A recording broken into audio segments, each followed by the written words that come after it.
alimə gəl əbamın can. Mən də dedim səndə, mən də dedim səndə. Əli Hüseyin düşəndə çıxır yerə, səndə gəl Əli, məndə, səndə gəl. Əmə onu bilmirəm niyə belə Hüseyinlə nigaran gedirəm. Eyvah,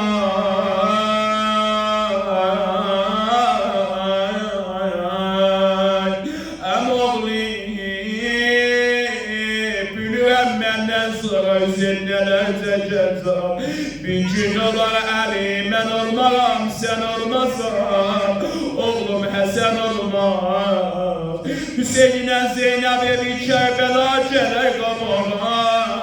Əmoğli, əmoğli, əmoğli, əmoğli vədi didarımız qodi qəfliqa tənur xuli. Eyvah, təmamat zətməndirəm, bundan bəs olsun. Əmoğli, Əli, bilirəm qüssələrim yordu səni.